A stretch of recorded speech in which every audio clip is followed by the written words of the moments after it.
Bapak Ibu, saya wong Batak ketemu wanita Tionghoa, wo aini ni aiwo.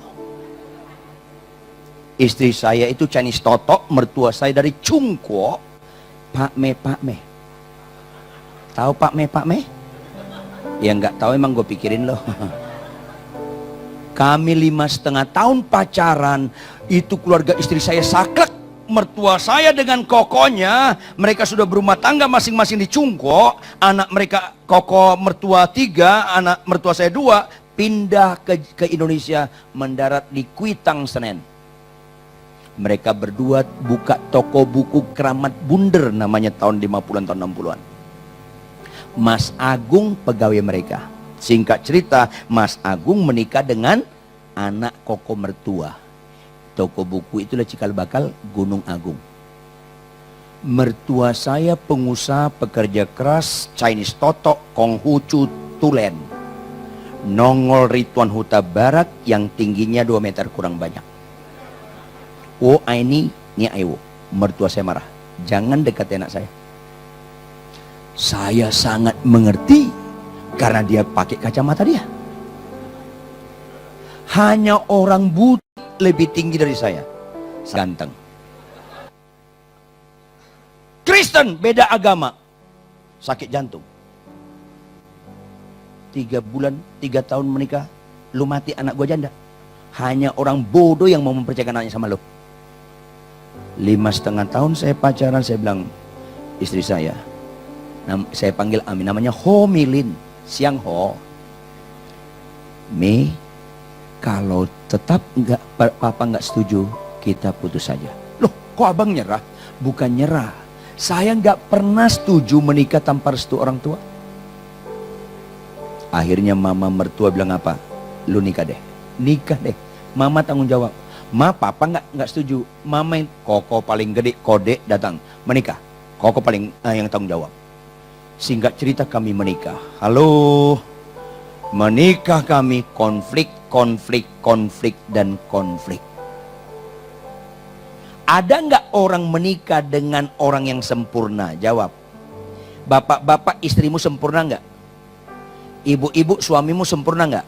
Catat baik-baik. Siapapun yang kita nikahi, minimal punya 2 sifat yang paling kita jengkeli ada pada pasangan kita. Minimal 2. Bisa 8 nggak? Bisa.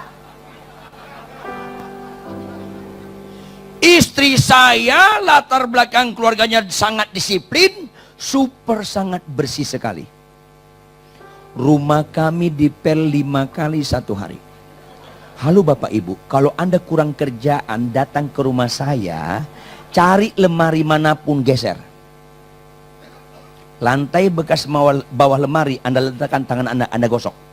Saya jamin di tangan Anda tidak ada debu. Di rumah kami tidak ada debu. Di atas lemari, di atas AC, di atas jam dinding, gini, nggak ada debu di rumah kami, Bapak Ibu. Nggak ada. Di rumah kami 2 yang menderita, saya dan debu.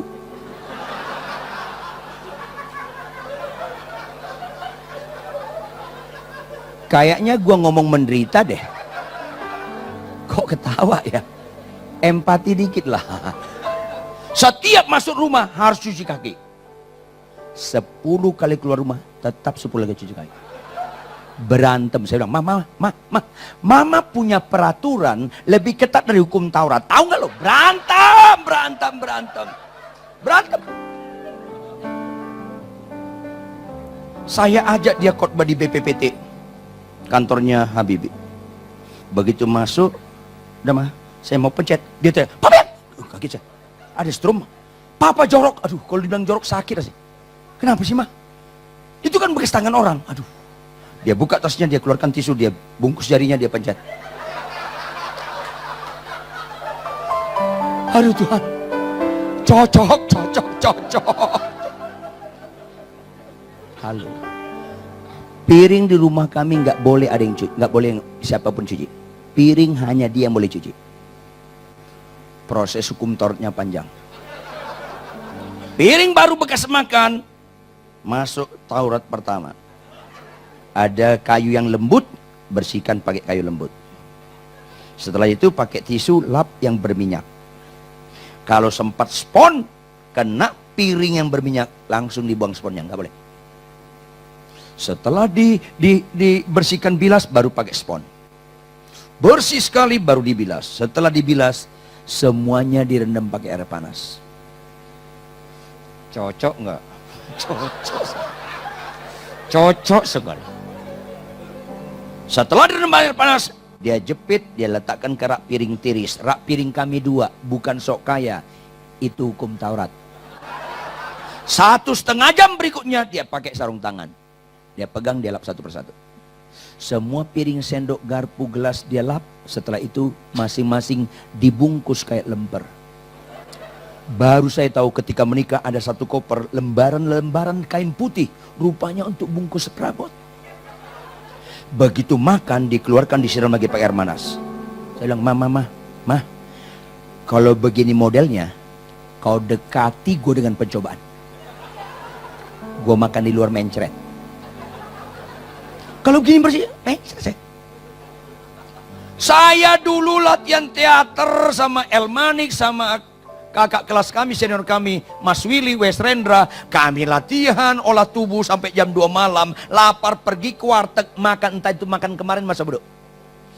Ngantuk, saya tidur di warteg. Maaf agak horor nih. Saya tidur di warteg, di kaki saya lewat kecoa, nggak terganggu saya. Ketemu sama si Homilin. Saya persingkat, 6 tahun perkawinan saya tidak mampu. Ketika dia tidur, saya berdoa, Tuhan ujilah hati saya, tilik hatiku paling dalam. Engkau nggak mungkin kubohongi. Sedikit pun aku nggak niat nyeleweng. Dan kau larang cerai. Tapi jujur Tuhan, aku nggak mampu melanjutkan perkawinan ini. Saya jujur, saya hamba Tuhan. Saya nggak mampu melanjutkan perkawinan ini Tuhan. Kalau dia tidur, aku aman Tuhan. Tolonglah aku.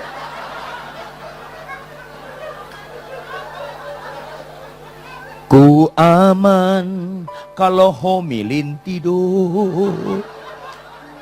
Ku susah kalau Homilin bangun. Tapi apa kata Tuhan?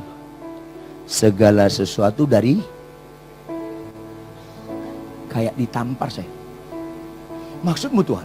Segala sesuatu dari saya. Maksudmu Tuhan? Istrimu dari siapa? Dari kau Tuhan. Kayak ditampar saya. Perlu gak aku minta nasihat memilih istri? Nangis saya. Apakah saya salah? Segala sesuatu dari saya? Nangis saya. Nangis saya. Setelah saya lahir baru nangis. Saat itu saya meraung-raung nangis. Kayaknya tanpa sadar saya sedang menyalahkan Tuhan dengan kekecewaan terhadap istri yang punya banyak hukum Tauratnya. Segala sesuatu dari Tuhan Bapak Ibu. Suamimu, istrimu dari Tuhan Bapak Ibu. Andalah yang menolak Tuhan kalau Anda sedang kecewa dengan perkawinanmu. Andalah orang menolak Tuhan yang bodoh melihat mujizat kalau kau niat cerai. Kaulah yang suka melempar kotoran ke salib Kristus kalau kau nyeleweng. Catat, ini lebih hebat daripada kesembuhan. Segala sesuatu dari dia. Istri saya dari Tuhan. Dan itu tidak pernah salah pilih sampai mati. Karena Tuhan tidak pernah salah. Maka Tuhan bilang apa? Kau suami yang bodoh dan hambaku yang bodoh. Kalau kau tuntut istrimu berubah. Karena itu tidak mungkin. Tuntutlah cara sudut pandangmu berubah. Mujizat di atas kesembuhan. Kita melihat pasangan kita sebagaimana Tuhan melihat pasangan kita. Tepuk tangan yang keras.